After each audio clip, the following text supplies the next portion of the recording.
¿Qué tal? Buen día. Mi nombre es Augusto Balbi, soy politólogo por la Universidad Nacional Mayor de San Marcos. Tengo una especialidad en gobernabilidad y gerencia política por la Pontificia Universidad Católica del Perú y la George Washington University, y actualmente me vengo desempeñando como investigador principal del grupo de estudios de gobernabilidad y democracia de la Universidad San Marcos y como analista político en la web Tintero Político. En esta oportunidad he recibido la invitación del Instituto de Iure para continuar hablando en el diplomado en gestión pública que se está llevando a cabo a nivel nacional. En esta ocasión abordaremos lo que implica hablar de administración pública. Ya habíamos hablado en la sesión anterior a esta sobre la gestión pública. ¿Qué cosa es gestión pública? ¿A qué nos referimos cuando hablamos de gestión pública? Así que ahora hablemos un poco de la estructura de la administración pública y de qué cosa es administración pública y cómo está estructurada esta en nuestro país. Entonces, empecemos por primero entender a qué nos vamos a referir cuando hablemos de administración, para luego pasar a explicar qué cosa es la administración pública. En ese sentido hay que tener como una primera aproximación que podemos entender a la administración desde un concepto, el mismo concepto de administración, o la administración como una práctica, ¿no es cierto? Como una práctica. Si lo entendemos como una práctica, la administración habrá surgido precisamente cuando el hombre comience a trabajar en las sociedades con la finalidad de sobrevivir, ¿no es cierto?, de autoconservarse.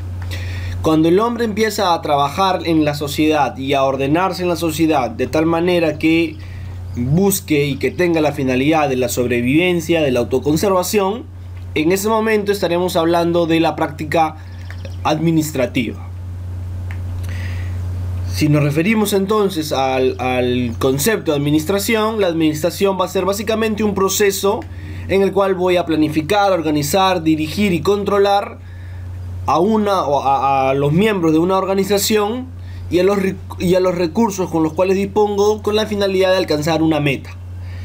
Como podemos observar, en realidad entre lo que es la práctica de la administración y el concepto propio de administración no hay mayor diferencia, ¿no es cierto? Son términos, son dos aproximaciones que están bastante ligadas. Y como podemos notar, hablar de administración significaría remontarnos básicamente a los orígenes de las sociedades modernas, ¿no? O de las sociedades ya cuando el hombre ya se asienta, empieza a formar civilizaciones y empieza a organizarse, ¿no?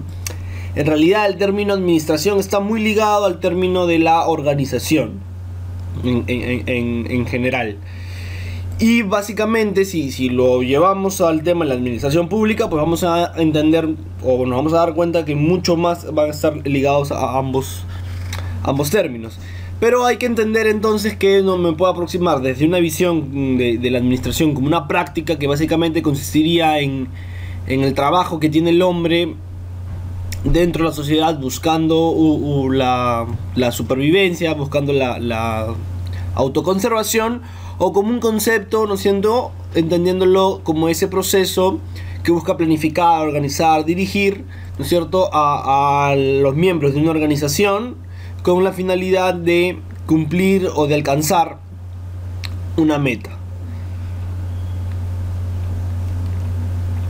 Entonces, cuando hablemos de administración pública, vamos a tener básicamente dos parámetros bajo los cuales busquemos la definición. Primero, estableciendo una relación, y ya lo decía en la diapositiva anterior, entre política y administración, ¿no? Entendiendo la administración como una práctica o como un concepto, entendiéndolo de ambas maneras, vamos a encontrar que está muy ligado básicamente al tema de la organización política. ¿Cuándo es que los estados empiezan a buscar o cuándo es que las sociedades se organizan, observan sus recursos y buscan cumplir metas, que es la sobrevivencia? Cuando evidentemente empiezan a generarse una organización política. Entonces, como podemos darnos cuenta, en este caso, tanto la dimensión conceptual y práctica de administración como la dimensión política van a estar estrictamente ligadas, ¿no es cierto? Ambas, tanto la política y la administración, van a terminar mezclándose y la línea de separación entre una y otra se va a volver muy delgada. Evidentemente, pues, porque si entiendo que la administración como práctica es que el hombre se organice buscando la supervivencia, ahí está la finalidad, ¿no? Y la política, si yo entiendo la política como es el tomar decisiones, pues nos vamos a dar cuenta que esta toma de decisiones va a estar orientada a buscar su supervivencia. Entonces ahí está la estrechez entre los términos. Y luego, entendiendo también a la administración como un proceso que planifica, organiza, dirige y controla a los miembros de la organización y a los recursos con los que se cuenta para cumplir una meta, de igual manera en política, si yo tomo una decisión, pues tendré que planificar, organizar, dirigir y controlar a los miembros de la organización y los recursos con los cuales dispongo para cumplir la meta que me he trazado, para cumplir la decisión, para que la decisión que yo he tomado se lleve a cabo. Entonces, política y administración van a ser términos que van a estar separados por una línea bastante delgada cuando hablemos de administración pública. Y la otra diferenciación es entre el sector público y privado, ¿no es cierto? Una diferenciación entre el tipo de organizaciones, cómo se organiza el sector público, cómo se organiza el sector privado.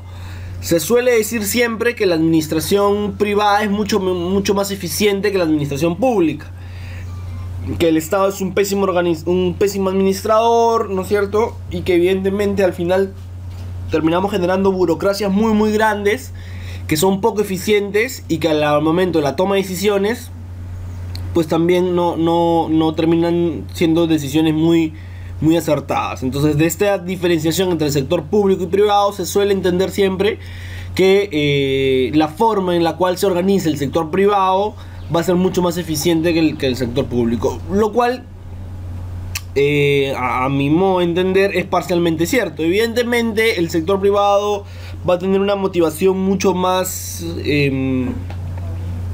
va a tener una motivación, ¿cómo podríamos llamarlo?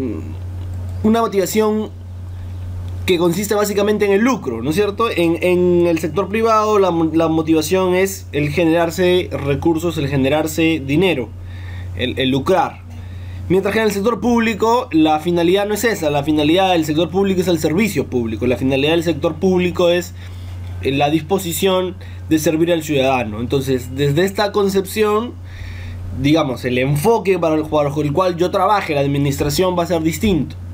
Si yo trabajo o si yo empiezo a trabajar el enfoque de la administración desde el lado privado, es decir, de lo que voy a ganar, desde el punto de vista de las utilidades, evidentemente el sector público pues no es atrayente y la administración se vuelve pesada y tediosa. Pero sí es un afán de servir, es un afán de servicio público, de servir al ciudadano.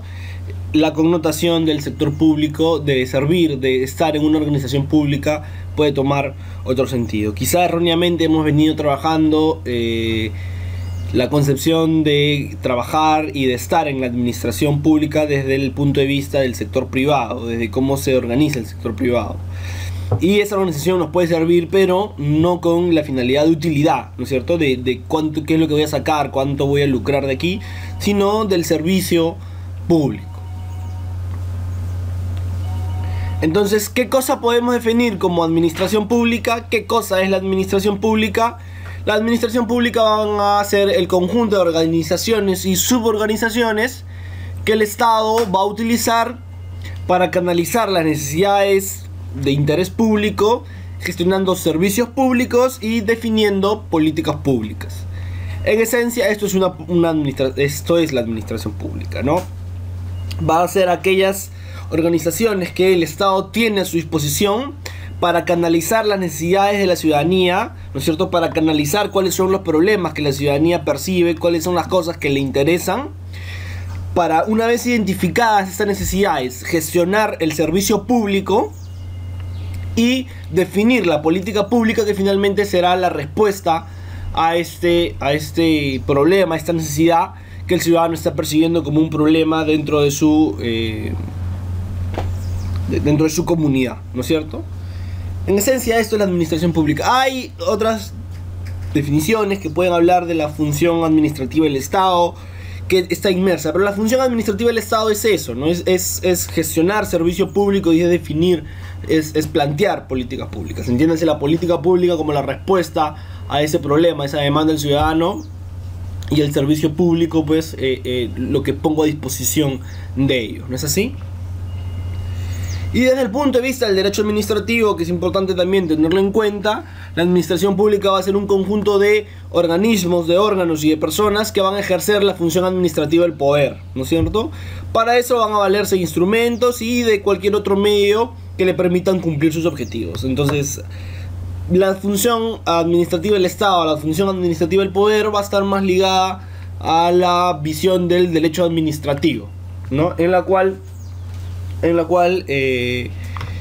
va a existir organismos, órganos y personas que son los que van a ejercer esta función administrativa con la finalidad de cumplir objetivos. ¿Cuáles son esos objetivos? Pues esos objetivos serán los servicios públicos y las políticas públicas que el Estado ponga a disposición del ciudadano. ¿Cuáles son los elementos de la administración pública?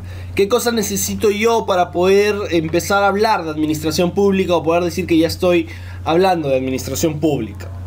Bueno, primero tenemos elementos institucionales, normativos, materiales y personales. En los elementos institucionales vamos a tener los fines y los objetivos que tiene la administración pública, es decir, la finalidad con la cual yo voy a ejercer la administración pública y los objetivos que tengo que cumplir. Mis fines y mis objetivos pues van a ser los elementos institucionales de la administración, lo que va a regir de manera institucional a la administración pública. Los normativos, las normas y las reglas, los límites que tengo para ejercer la administración pública, hasta dónde puedo ir y hasta dónde no puedo ir, y qué cosa debo cumplir para hacerla efectiva la administración pública, para ejercer efectivamente la función administrativa del Estado. Las normas y las reglas, básico. Desde el punto de vista material tenemos a los recursos económicos con los que dispongo y los insumos. ¿Qué cosa van a ser los insumos? Pues los bienes. ¿Por qué usamos insumos y no usamos la palabra bienes? Pues se usan en realidad indistintamente. A mí particularmente me gusta utilizar más la palabra insumos porque la administración pública al final es un proceso, ¿no es cierto? Es un proceso y como proceso los procesos utilizan insumos y utilizan recursos económicos. Eso lo sabemos bueno, nuestros amigos, los ingenieros industriales son los que más utilizan esto, ¿no? De insumos y de recursos. Nosotros desde una visión bastante económica en la administración se ha venido utilizando recursos y bienes, ¿no? Recursos y bienes. Pero lo correcto sería utilizar recursos e insumos, porque los insumos es parte del proceso, ¿no es cierto? Entonces, como la administración pública es un proceso, lo correcto sería hablar de recursos económicos y de insumos, que es lo que estamos utilizando. ¿Con qué cuento, no es cierto, para llevar a cabo la administración pública, para llevar a cabo la política o el servicio público? Y finalmente el personal con el que dispongo, ya sea autoridades electas o autoridades que han sido electas o que han sido puestas en el cargo porque es un cargo de confianza o porque han aplicado por la meritocracia, y los empleados públicos. La Constitución dice claramente que los empleados públicos, ¿no?, son los funcionarios públicos, están al servicio de la nación. Entonces,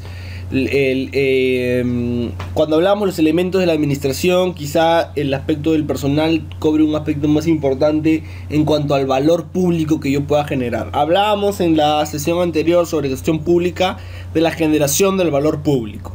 Pues aquí, en este elemento de la administración pública del empleado, y de entender que el empleado está al servicio de la nación, es funcionario público, se puede, pues, son ellos los personajes principales para poder hacer y llevar a cabo la generación del valor público. Siguiente. La finalidad de la administración pública. ¿Cuál va a ser la finalidad de la administración pública? ¿Qué va a pretender la administración pública? Para hablar de la finalidad de la administración pública tengo que hablar básicamente de eficiencia y eficacia. Son dos términos que parecen ser los mismos o que parecerían estar bastante ligados el uno con el otro. Y en realidad, ciertamente lo están, pero no del todo. Son términos algo distintos, por no decir bastante distintos. Cuando yo hable de la eficacia, estaré hablando básicamente de lo que tengo que cumplir, de lo que tengo que hacer. Y cuando hable de la eficiencia, estaré hablando de cómo lo voy a hacer. Entonces, cuando hablo de eficacia, hablo de qué voy a hacer en la administración pública. Y cuando hable de eficiencia, voy a hablar de cómo lo voy a hacer en la administración pública. Entonces, la eficacia va a estar relacionada a los objetivos que tengo que cumplir. Y la eficiencia va a ser aquellos recursos con los que dispongo para cumplir esos objetivos. El qué es lo que voy a hacer y el cómo lo voy a hacer. Eficacia y eficiencia. Eficacia relacionada a los objetivos, eficiencia relacionada a los recursos. Eficacia y eficiencia, ambas son las cosas que me van a llevar a la finalidad de la administración pública. El cumplir mis metas, el cumplir los objetivos determinados, planificando, organizando y dirigiendo a la organización. Entonces, eficacia y eficiencia son dos términos que pueden confundirlos un poco, pero ya lo planteo ahí para que se pueda entender, ¿no? Eficacia, cuando hablemos de objetivos, es decir, estoy hablando de qué es lo que voy a hacer, ¿no es cierto? ¿Qué decisión es la que voy a tomar? ¿Qué decisión es la que voy a emprender? ¿Qué acción es la que voy a emprender? Y eficiencia es cómo voy a emprender esa acción, de qué manera voy a llevar a cabo lo que he planeado hacer, cómo lo hago, cómo hago eso. Pues para eso tengo que leer con qué recursos cuento para cumplir los objetivos. Entonces, eficacia son los objetivos y la eficiencia son los recursos con los que voy a contar para cumplir esos objetivos. Evidentemente, si yo tengo el objetivo claro y tengo el recurso claro, tengo los recursos claros, sé cómo lo voy a hacer, pues simplemente será un mero trámite, un mero proceso para poder llegar finalmente a cumplir cabalmente los objetivos y las metas que me he trazado en mis objetivos, en las metas que tenga mi administración, mi acción de gobierno, ¿no? Cuando hablamos de administración pública, ¿en qué ámbito estamos hablando de que se va a desenvolver? Evidentemente, de manera muy lata, cuando yo diga administración pública, me estaré refiriendo entonces al ámbito público. Eso es evidente, ¿no es cierto? No he dicho nada, en realidad, diciendo eso. Pues la administración pública va primero a ejercerse en los tres poderes del Estado: poder ejecutivo, poder legislativo y poder judicial. Si bien es cierto, el poder judicial imparte justicia, también hace administración pública, también ejerce administración pública. Entonces, cuando yo voy a solicitar una información al Poder Judicial, cuando tengo que meter un escrito, cuando tengo que ser atendido por funcionarios públicos, ahí está ejerciendo el Poder Judicial la función administrativa. Entonces, el Poder Ejecutivo, el Poder Legislativo y el Poder Judicial hacen o les compete, están dentro del ámbito de la administración pública. También lo están los gobiernos regionales, evidentemente, y los gobiernos locales. Entiéndase por gobiernos locales las municipalidades provinciales y distritales, ¿no es cierto? Que son los tipos de gobierno local que tenemos. Bueno, evidentemente en estos dos organismos es donde se va a concentrar gran parte de la administración pública junto con el Poder Ejecutivo. Pero eso no quiere decir que el Legislativo y el Judicial también no impartan administración. Y bueno, los organismos autónomos del Estado, ¿no es así? Que los pasaremos a ver más adelante, cuáles son los organismos autónomos del Estado. Bueno, ¿y cómo se organiza entonces el Estado? ¿Cómo va a organizarse por niveles? Bueno, por niveles se va a organizar en tres. A nivel nacional, con un gobierno central. A nivel regional, con los gobiernos regionales, son 25 gobiernos regionales, contando al Callao. Y a nivel local, ¿no es cierto?, con las municipalidades provinciales y distritales. De esta manera se organiza en cuatro niveles, pero el Estado no se organiza solo en niveles, sino también en sectores. Y en cuanto a la sectorización de la organización del Estado, vamos a tener 4 grandes grupos: sector social, el económico, la seguridad y el servicio público en general. En el aspecto social tenemos sectores de intervención como salud, saneamiento y medio ambiente, vivienda y desarrollo urbano, educación, cultura y deporte, protección y prevención social, mujer y desarrollo social, trabajo y promoción del empleo, ¿no es cierto? Van a ser los que estén en el ámbito social. Evidentemente, cada uno de estos sectores de intervención, para empezar, al momento de que se interviene, se puede intervenir multisectorialmente, ¿no es cierto?, a través de diferentes ministerios o con el ministerio que le competa. Ejemplo, trabajo y promoción del empleo, evidentemente le pertenece al Ministerio de Trabajo. Mujer y Desarrollo Social, pues le competirá al Ministerio de Inclusión Social y al Ministerio de la Mujer y Poblaciones Vulnerables.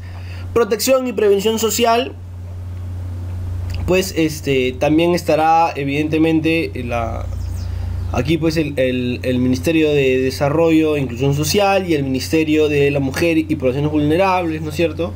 Entonces, como se pueden dar cuenta, de acuerdo al sector de intervención que yo tenga en los grupos, pues los ministerios pueden ir desempeñándose o meterse entre las líneas y entre los sectores de intervención. En el aspecto económico tenemos al comercio, al turismo y la industria, ¿no es cierto?, a la agropecuaria y la pesca, la energía, minería y a los transportes y las comunicaciones. En el aspecto de la seguridad está la defensa y seguridad nacional, el orden público y la seguridad, la justicia y el poder judicial, ¿no es cierto?, el impartir justicia.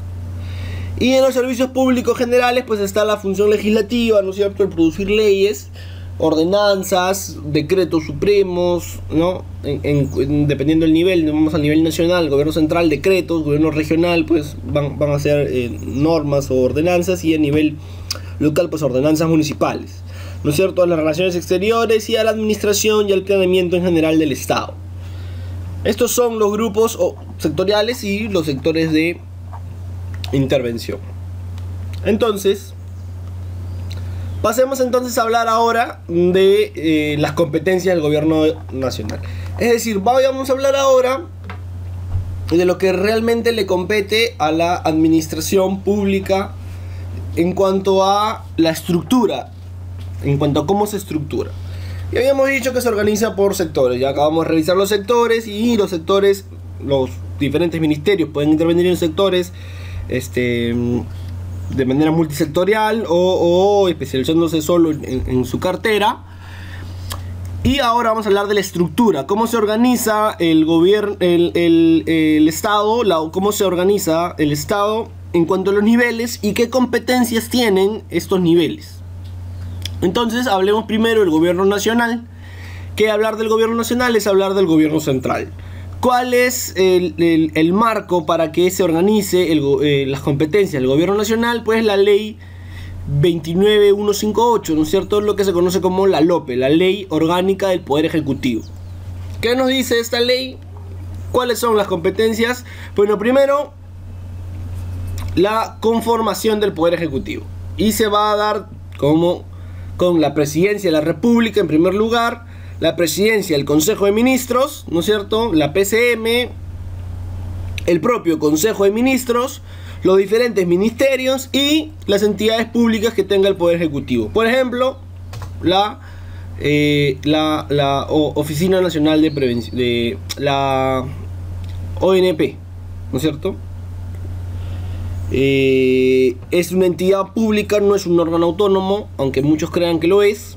No es un órgano autónomo, es una entidad pública del Poder Ejecutivo que está adscrita al Ministerio de Economía y Finanzas, por poner un ejemplo de entidad pública del Poder Ejecutivo. Entonces tenemos ministerios, ya sabemos cuáles son los ministerios, ¿no es cierto? El Ministerio de Economía y Finanzas, el Ministerio de Desarrollo e Inclusión Social, el Ministerio de la Mujer y Poblaciones Vulnerables, el Ministerio de Energía y Minas, el Ministerio de Producción, el Ministerio de Trabajo y Promoción del Empleo, el Ministerio de Transporte y Comunicaciones, y etcétera, etcétera, etcétera, que son los ministerios que tiene el Poder Ejecutivo.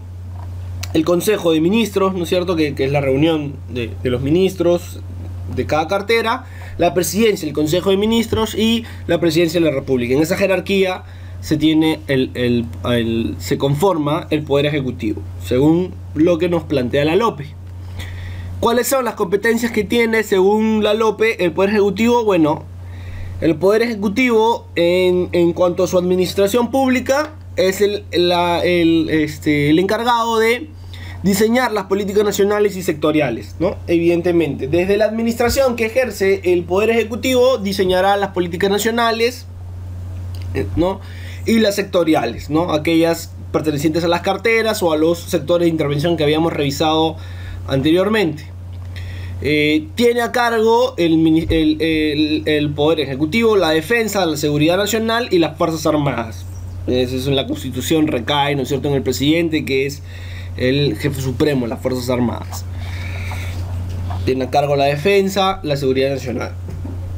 Es responsable de las relaciones exteriores a través de la Cancillería y las embajadas y demás, ¿no es cierto?, consulados o demás instituciones, ¿no? Lleva a cabo las relaciones exteriores del país a través de la Cancillería, a través del Ministerio de Relaciones Exteriores, ¿no es cierto?, y de las embajadas y consulados que podamos tener. Son ellos los responsables de nuestra política exterior. Luego tiene a cargo el orden interno y la Policía Nacional, evidentemente, ¿no es cierto? Eso es el poder ejecutivo, el encargado de brindar el orden interno. Sobre esto, otro ejemplo de entidad pública perteneciente al Poder Ejecutivo es, por ejemplo, las gobernaciones, ¿no es cierto?, que parecería una especie de gobierno regional. Se distribuye de igual manera, pero responden no a un cargo de elección ni al gobierno regional, sino despachan estrictamente con el Ejecutivo a través del Ministerio del Interior, ¿no es cierto? Entonces las gobernaciones son otro ejemplo de entidad pública que pertenece al Poder Ejecutivo. Dirige el sector justicia, ¿no es cierto? En cuanto a la dirigencia, es el tema del Ministerio de Justicia y Derechos Humanos. Ahí está. Responde a los asuntos relacionados con la moneda, la banca y los seguros, evidentemente, en coordinación quizá también con competencias con el BCR, pero evidentemente es exclusiva esta competencia del Poder Ejecutivo, ¿no?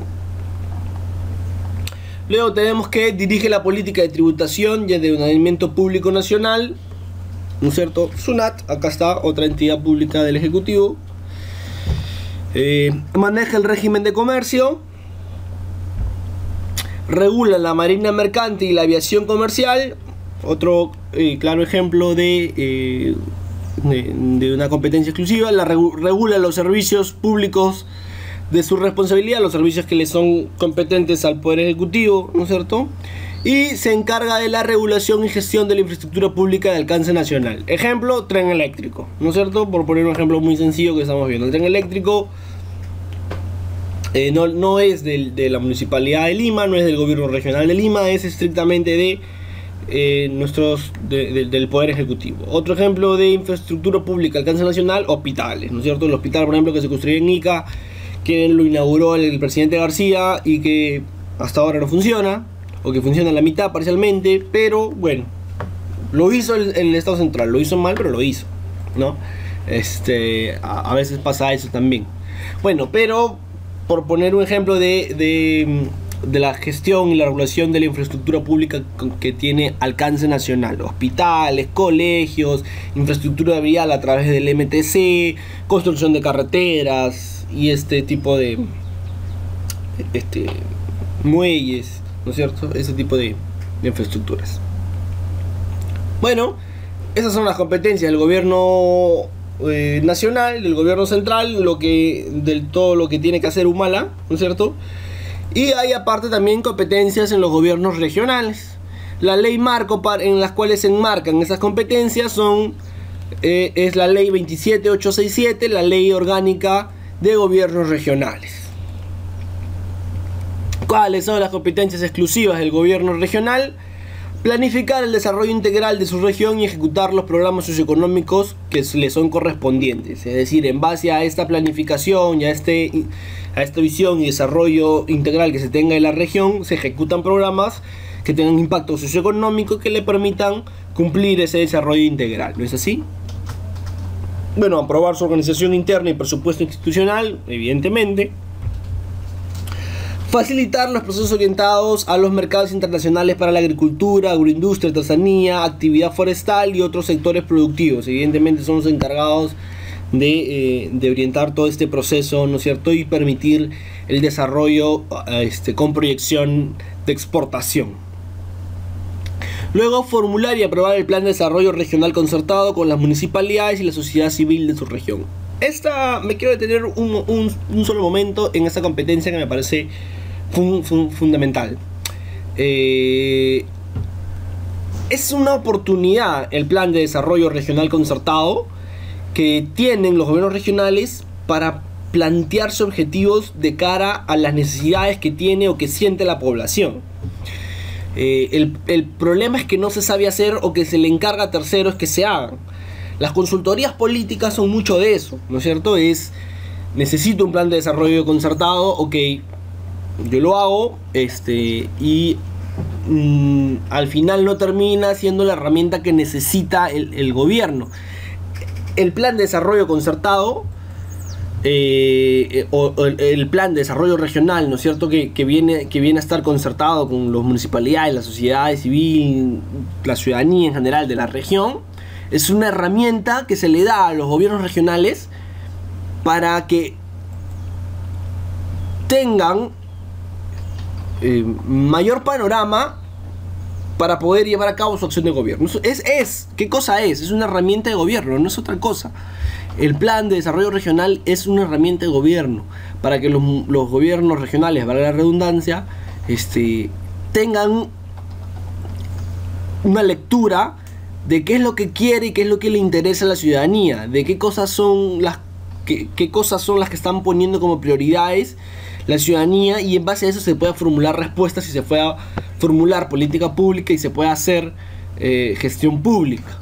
Entonces es una herramienta para la administración este plan de desarrollo regional, así que hay que entenderlo de esa manera. Ustedes, colegas que están dentro de los gobiernos regionales, que son los que más o menos van a estar familiarizados con esto, a meterse en el tema y tenerlo en cuenta porque es importantísimo, es una herramienta para la buena gestión.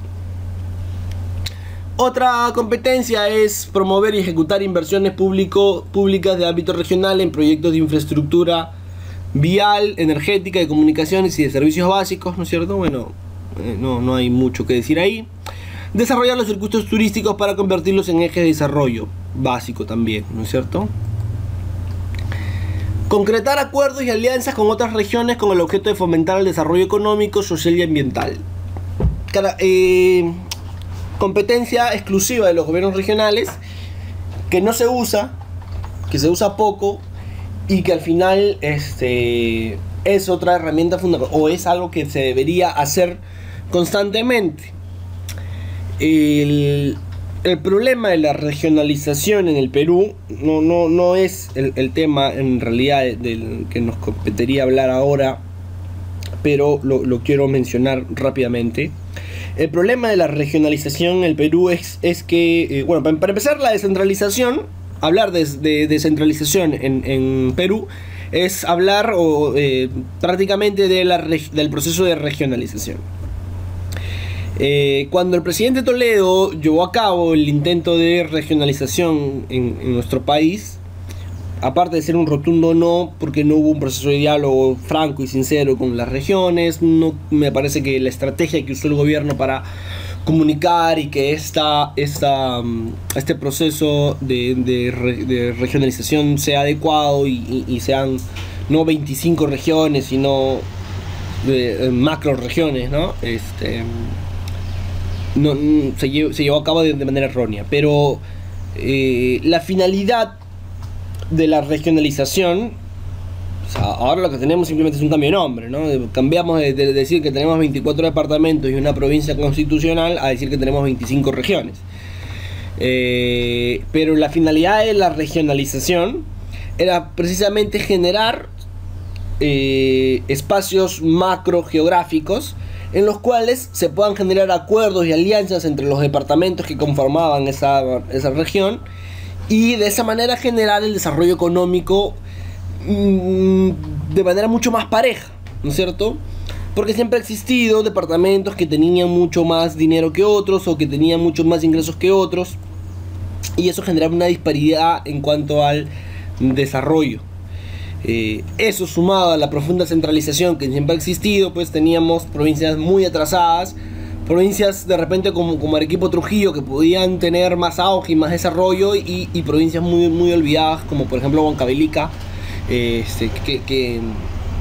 que no tenía mayor desarrollo. Entonces, para evitarnos eso, o para evitar eso, una idea de la gente que acompañó al presidente Toledo fue el generar un proceso de regionalización.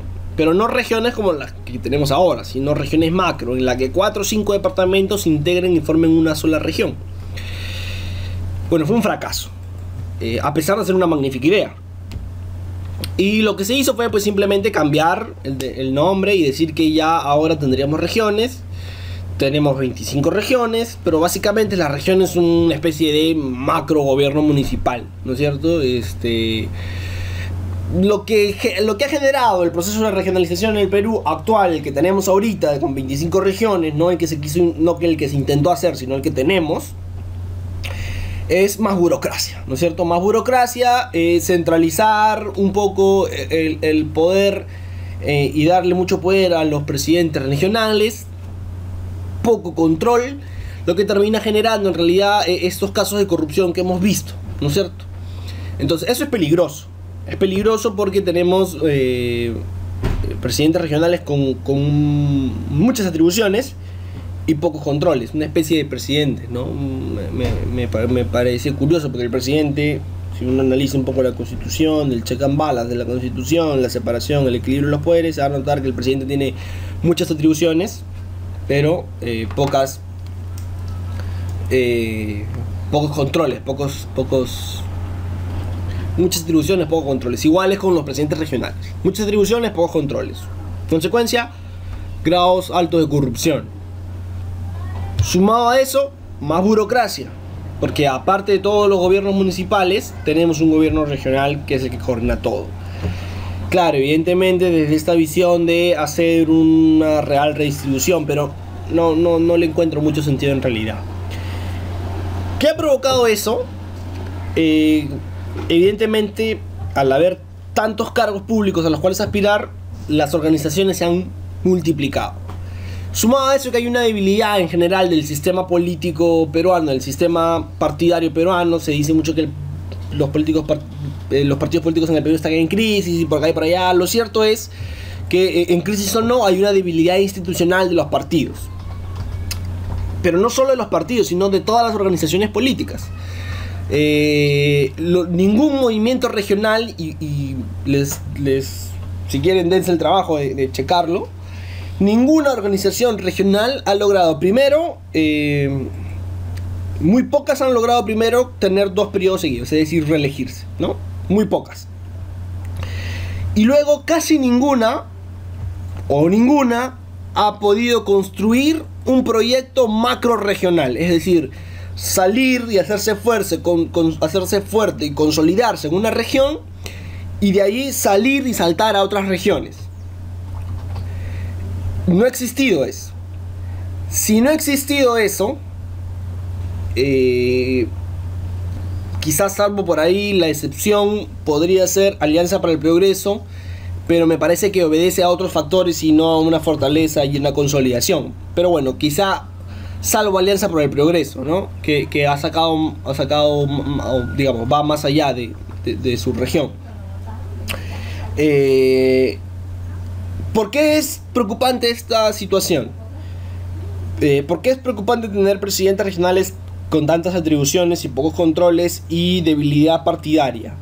Al final lo que se termina creando son islas de desarrollo, islas de crecimiento, y eso evidentemente impide, por supuesto, que se puedan generar acuerdos o alianzas para el crecimiento macro.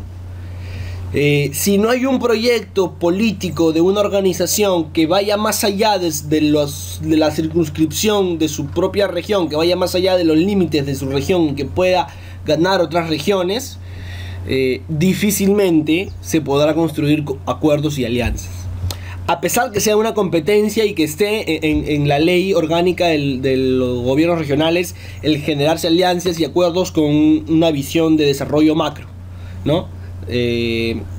A pesar de eso, evidentemente la debilidad institucional y las muchas atribuciones, la debilidad institucional de los partidos y las muchas atribuciones de los presidentes regionales va a terminar pues generando esto que les estoy comentando, de evitar que se genere y que se cumpla esta competencia exclusiva. Esta, al menos en particular, no se ha cumplido en el caso peruano de los gobiernos regionales. Esta no se cumplió. No hay acuerdos, no hay alianzas, no hay planificación con otras regiones para impulsar proyectos macro regionales, por ejemplo, ¿no? Los proyectos que se hacen de desarrollo, los proyectos de inversión en infraestructura vial son micro. Quizá de repente por ejemplo, vamos a poner un ejemplo, nos ponemos de acuerdo 3, 4 regiones para implementar una carretera que nos una y la coordinamos con el gobierno central y ya tenemos, ¿no es cierto?, una carretera que una 4 o 5 regiones. O un proyecto de impacto macro regional en más de una región, de repente un proyecto minero, un proyecto, no lo sé, suelto ideas al aire, pero no existe, ¿no? Y no existe porque, pues evidentemente hay una debilidad de los partidos y los gobiernos regionales, los presidentes regionales con tantas atribuciones se han encerrado solo en su circunscripción, en los límites que tienen, y evidentemente con pocos controles ha terminado generando lo que vemos ahora, corrupción. Bien, organizar y aprobar los expedientes técnicos sobre las acciones de demarcación territorial en su jurisdicción, evidentemente, dictar normas sobre asuntos y materia de su responsabilidad, promover también las iniciativas legislativas, administrar y adjudicar los terrenos urbanos y eriazos de propiedad del Estado en su jurisdicción, con excepción de los terrenos de propiedad municipal, evidentemente, ¿no es cierto? Tiene la disponibilidad sobre todos los terrenos que son propiedad del Estado dentro de su región, salvo aquellos que ya estén o que ya sean propiedad del Estado a través de algún municipio. Promover la modernización de la pequeña y mediana empresa, regulando, ¿no es cierto?, regional, articuladas con las tareas de educación, empleo y avances tecnológicos. Esto tampoco se cumple, pero es una función también interesante porque es una manera de promover desde el Estado la empresa. Aunque a algunos amigos de izquierda les fastidie, la inversión privada en el sector público, en la administración pública, es vital. Y tiene que haber una colaboración entre ambos. Yo promuevo la modernización de la pequeña y mediana empresa a través de proyectos, planes para que se modernicen, para que adquieran maquinaria, y de repente puedo generar otro tipo de beneficios para mi región. De repente quizá pues yo le doy a las pequeñas, a las empresas, una empresa pues de maquinaria, de repente, ¿no es cierto?, a que modernice sus vehículos, que modernice la maquinaria que tiene en general, y que luego pues esta le brinde empleo a la ciudadanía en la región, ¿no? De repente pues con estos cursos para aprender a manejar maquinaria, o de repente pues teniendo un proyecto de capacitación para ellos. En fin, hay miles de formas, ¿no es cierto?, en las cuales desde el Estado puedo promover la modernización de la empresa, y esta puede también generarle un valor público al gobierno. Promover el uso sostenible de recursos forestales y de la biodiversidad, evidentemente, aunque tampoco se cumple en muchos casos. ¿Cuáles son entonces las competencias compartidas de los gobiernos regionales con los municipios en parte, y también con el gobierno central? Porque las competencias compartidas son con los municipios y con el gobierno central. Está pues la educación, ¿no es cierto?, la salud pública. Los gobiernos regionales tienen un rol fundamental en la administración pública, en la salud pública, la gestión sostenible de los recursos naturales y el mejoramiento de la calidad del ambiente, la preservación y administración de las reservas y áreas naturales protegidas, la difusión de la cultura y la mejora de las instituciones artísticas y culturales de la región, la competitividad regional y promoción del empleo productivo en todos los niveles, la promoción y gestión de actividades económicas y productivas y la participación ciudadana conforme a la ley de la materia sobre las cuales está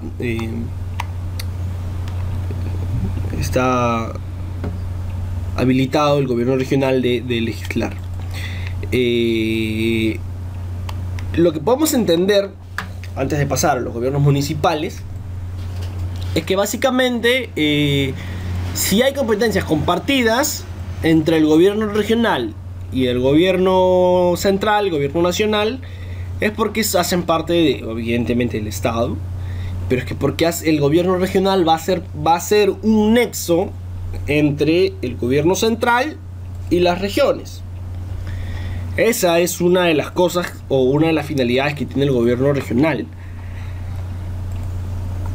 El problema de tener la debilidad institucional del sistema de partidos y de que puedan surgir líderes con discursos antisistema, discursos así medios contestatarios, ¿no es cierto?, como por ejemplo el de nuestro amigo Gregorio Santos en Cajamarca, es que al final el gobierno regional, en lugar de funcionar como agente asociado al Estado con competencias y para generar junto con el Estado desarrollo en la región, termina funcionando como un agente opositor al gobierno central.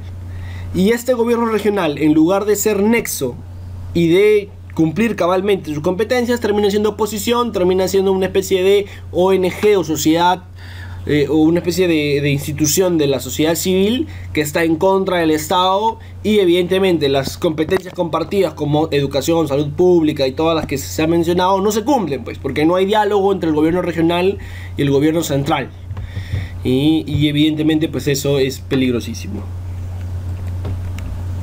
¿Cuáles son las rentas regionales? ¿De dónde saca la región dinero? Bueno, de las asignaciones y transferencias específicas para su funcionamiento que se le establezca en la ley anual del presupuesto, en los tributos creados, ¿no es cierto?, para la recaudación, en los derechos económicos que se generen por las privatizaciones y concesiones que se otorguen y aquellos que perciban del gobierno nacional. A veces el gobierno nacional asigna algún derecho por alguna concesión que haga en la región, digamos una competencia, de repente un peaje, una cosa así, o concesiones que haga la propia región. Por ejemplo, lo que hizo la Municipalidad del Callao con el peaje, por ejemplo, ¿no? Lo concesionó, bueno, aparte de que haya sido una estafa ese peaje en el Callao hace algunos años, ahí había un ingreso para el gobierno regional, ¿no es cierto?, producto de una concesión que se había hecho. Los recursos asignados por el FONCORE, ¿no es cierto?, por el Fondo de Compensación Regional. Los recursos asignados por concepto de canon, evidentemente que en las regiones mineras es altísimo, y el producto de sus operaciones financieras y de las de crédito interno concertadas con cargo a su patrimonio propio. Con respecto al canon, quizá Ancash, la región de Ancash, sea la que más canon recibe, ¿no? Recuerdo que he viajado a Ancash un par de veces, y en las dos veces que estuve en Ancash estuve en periodos en los que había habido un cambio de presidente regional, y en ambas oportunidades es increíble que yo, habiendo viajado en dos oportunidades a Ancash, no conozca su plaza de armas, ¿no? Porque lo que hacía el presidente regional que entraba era cambiar la plaza de armas que había hecho la anterior y renovarla. ¿Por qué? Pues porque no hay ni idea de lo que se puede hacer con el dinero que se tiene. Uno, dos, la capacidad de gestión es mínima y no hay control. Pues evidentemente cuando no hay control hago obras sin mucho trasfondo, sin mucho contenido, ¿no? Bien, la ley orgánica de municipalidades, que tiene como marco, bueno, es la ley 27972, ¿no es cierto?, que enmarca las competencias de los gobiernos locales, que son las municipalidades, ya sea estas provinciales o sean estas distritales. Competencias exclusivas: pues planificar y promover el desarrollo urbano y rural de su circunscripción y ejecutar los planes que se tengan bajo esto. Normar la zonificación, el urbanismo y el acondicionamiento territorial de asentamientos y asentamientos humanos, ¿no es cierto? Esta zonificación, todos los distritos se zonifican, ¿no? 7, 8 zonas bajo las cuales se establecen los distritos. Eso le compete a las municipalidades. Administrar y reglamentar los servicios públicos locales. Aprobar su organización interna y su presupuesto, evidentemente, y formular el plan de desarrollo local concertado. Si se dan cuenta, y vuelvo a detenerme solo un momento nada más, hablamos de que el plan de desarrollo regional concertado con las municipalidades y concertado con la ciudadanía era importante porque podía servir como una herramienta para gobernar. ¿Se dan cuenta que esa misma herramienta se la dan a los gobiernos municipales? ¿No? Es todo lo que quería, para que se den cuenta que es importante y que es una herramienta fundamental para la administración y la gestión pública. Los planes de desarrollo concertados son vitales, son una herramienta de gobierno, así hay que entenderlo.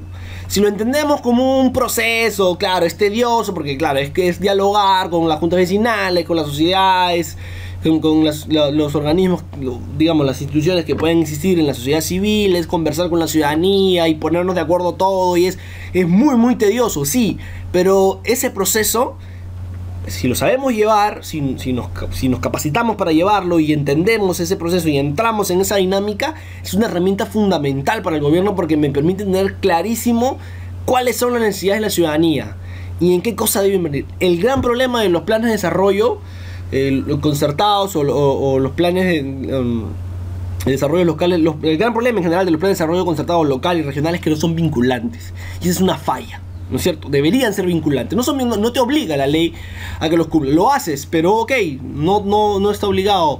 No estás obligado a cumplirlo en el 100% de tu presupuesto.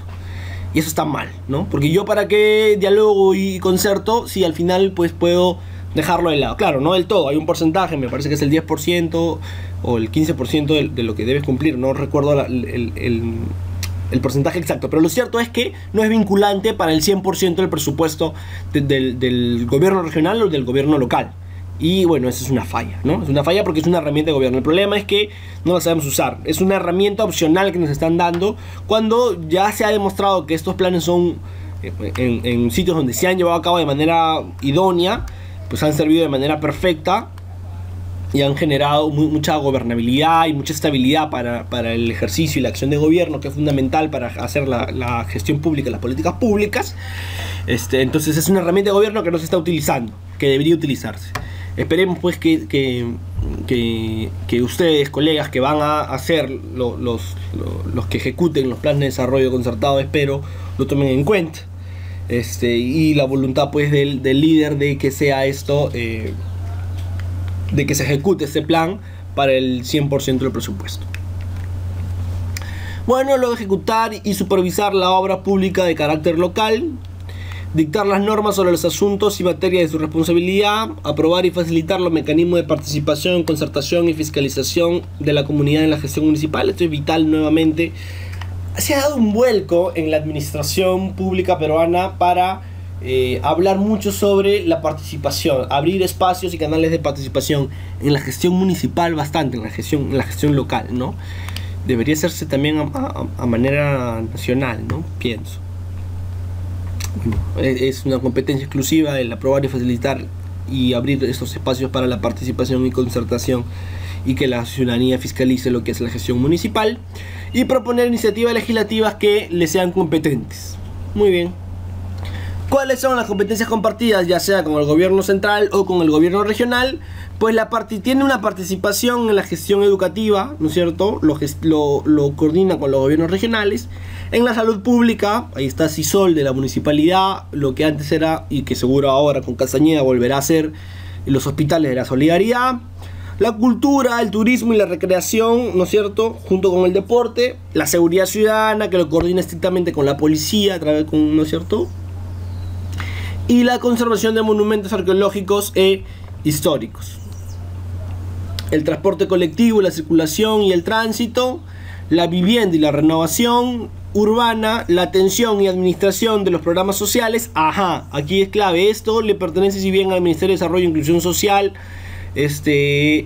comparte la administración y la ejecución de estos programas sociales con los municipios locales o provinciales, distritales o provinciales, ¿no es cierto?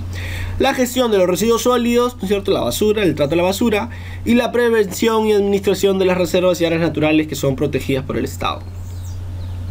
¿Cuáles son las rentas municipales? Pues tenemos los tributos creados por ley, las contribuciones, tasas, arbitrios, licencias y derechos creados por las ordenanzas municipales que emita, los derechos económicos que generen por las privatizaciones y concesiones o los servicios que otorguen conforme a ley. Por ejemplo, las municipalidades nos cobran a nosotros el servicio Serenazgo, ¿no es cierto? Es un servicio que nos otorgan ellos y por ese servicio nos cobran y es un derecho económico que tiene la municipalidad, es una renta, el servicio Serenazgo que es pagado por todos nosotros. Recursos asignados por el Fondo Común, ¿no es cierto? El Fondo de Compensación Municipal. Las asignaciones y transferencias específicas establecidas en la ley anual del presupuesto, lo que les da el Estado a través del presupuesto anual. Los recursos asignados por concepto de canon y rentas de aduanas. En este caso el Callao es una de las municipalidades que tiene la mayor renta de aduanas, evidentemente porque tiene el primer puerto, ¿no es cierto? Y tiene el aeropuerto también, o sea, tiene el primer puerto, lo tiene está en el Callao, el puerto del Callao, y el aeropuerto Jorge Chávez, que también está en el Callao. Entonces tiene, por concepto de aduanas, un gran ingreso. Y bueno, el canon que en algunos distritos tiene, por ejemplo el distrito de San Marcos es el que más canon tiene, casi 250 millones de soles en canon. Otro distrito con mucho dinero por canon es el distrito de Quimbiri, perteneciente a la provincia de la Concepción en Cusco, que tiene 180 millones de soles en canon, ¿no? Entonces, por ejemplo, por poner un ejemplo, hay municipalidades mucho más ricas que otras, ¿no? Bien, y los recursos provenientes de sus operaciones financieras y las de crédito interno concertadas con cargo a su patrimonio propio. Estas son las rentas municipales. Esto es más o menos cómo se distribuye la organización del Estado. Para poder entender, es vital que podamos entender, ¿no es cierto?, cómo se organiza nuestro Estado, cómo se estructura nuestra administración pública, para luego poder tener una noción más clara de cómo se hace o cómo podemos hacer la gestión pública en medio de esta organización. Pues aquí están las atribuciones, las rentas, de dónde voy a sacar la plata en los municipios, en los gobiernos regionales, y ya saben, ¿no es cierto?, es vital el plan de desarrollo concertado como una herramienta para la acción de gobierno. Tenemos entonces también órganos autónomos, ¿no es cierto? Órganos autónomos que se van a regir por su propia ley orgánica, ¿no? Cada organismo autónomo tiene su propia ley orgánica. Y tendríamos entonces al Ministerio Público, que es un organismo autónomo, no le pertenece al Poder Judicial, ni tampoco al poder, al Ministerio de Justicia y Derechos Humanos. Es un organismo totalmente autónomo, el Ministerio Público. El Consejo Nacional de la Magistratura, la Contraloría General de la República, el Tribunal Constitucional y el Banco Central de Reserva, ¿no es cierto? Salvo el Consejo Nacional de la Magistratura, que elige a su presidente por elección, por voto. La Contraloría, el Tribunal Constitucional, el Banco Central de Reserva y el Fiscal de la Nación, ¿no es cierto?, son elegidos todos por el Parlamento peruano, ¿no es cierto? El Parlamento es quien elige a los presidentes del Tribunal, del Banco Central de Reserva, la Contraloría y el Ministerio Público. Y los otros órganos autónomos son la Defensoría del Pueblo, ¿no es cierto?, la OMPE, la RENIEC y el Jurado Nacional de Elecciones. Estos organismos pues más vinculados al aspecto más político, ¿no? Jurado Nacional y OMPE encargado de los procesos electorales, RENIEC del registro civil y encargado de elaborar el padrón electoral, ¿no? Son competentes, ambos tienen una función coordinada al momento de los procesos electorales. Y la Defensoría del Pueblo, ¿no es cierto?, como órgano como organismo autónomo que vigila la defensa férrea de los derechos humanos y los derechos fundamentales en el Perú. Es un organismo autónomo que no dependen, son parte del Estado, pero no dependen de ningún poder del Estado. Muy bien, entonces básicamente así se estructura. Evidentemente la Defensoría, la OMPE, la RENIEC y el Jurado tienen su propia ley orgánica, al igual que todos los organismos autónomos que se rigen bajo su propia ley orgánica. Así se organiza y se administra nuestra administración pública. Espero que haya quedado todo claro. Nos estaríamos encontrando entonces en una próxima sesión para hablar sobre la competitividad de la administración, de la gestión pública, y hablar un poco sobre algo que se ha dado hace poco, en el año 2013, que es la Política Nacional de Modernización de la Gestión Pública, que será algo de lo que hablemos la próxima sesión. Gracias.